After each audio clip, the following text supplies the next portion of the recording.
Assalamualaikum warahmatullahi wabarakatuh.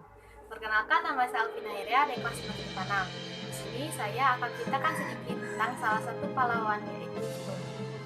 Sutomo, atau yang lebih akrab kita sapa dengan nama Bung Tomo, merupakan salah satu pahlawan yang terkenal akan peranannya dalam menggerakkan semangat rakyat Surabaya untuk melawan kembali pasukan penjajah Belanda yang saat itu diboncengi oleh kita, yang berakhir dengan pertempuran 10 November 1945 yang hingga saat ini kita kenal dan kita peringati sebagai Hari Pahlawan.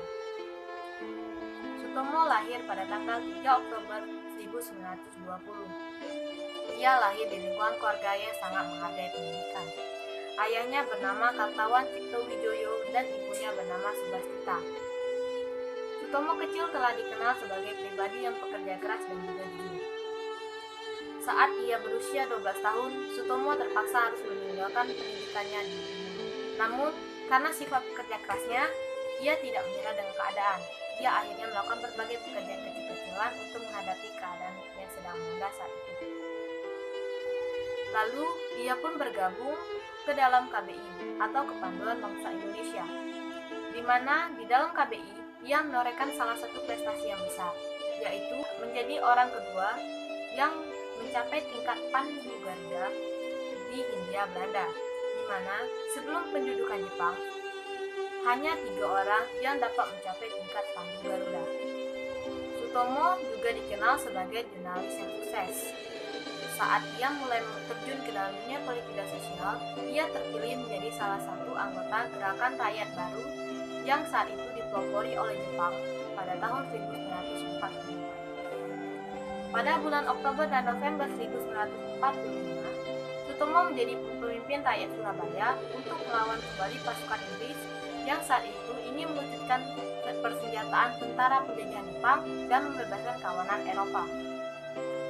Sutomo berhasil membangkitkan dan menggerakkan semangat Surabaya dengan seruannya yang hingga saat ini tetap kita kenal, yaitu Merdeka atau Mati. Setelah kemerdekaan Indonesia, Sutomo terjun ke dalam dunia politik. Saat ia terjun ke dalam dunia politik, banyak prestasi dan jabatan-jabatan penting yang pernah ia miliki. Salah satunya menjadi anggota DPR pada masa pemerintah Soekarno, yaitu tahun 1956 sampai 1959, yang dimana ia mewakili Partai Rakyat Indonesia saat itu. Namun, karena sikap kritis yang telah mendarah daging di dalam diri Sutomo saat ia masih menjadi jurnalis, ia kerap kali mengkritik dengan tegas kebijakan-kebijakan yang telah dibuat oleh Soekarno. Salah satunya yaitu kebijakan yang dibuat Soekarno untuk membubarkan DPR pada tanggal 24 Agustus 1960. Pada saat Orde Baru, Sutomo kembali ke dalam dunia politik.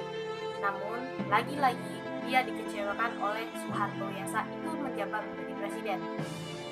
Karena perselisihan antara Sutomo dan Orde Baru saat itu, Sutomo akhirnya harus merasakan dinginnya di balik jeruji besi.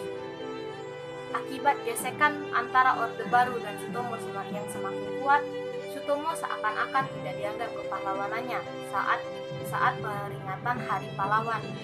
Bahkan hingga ia meninggal pada tanggal 7 Oktober 1981 di Padang Arafah saat ia sedang melaksanakan haji.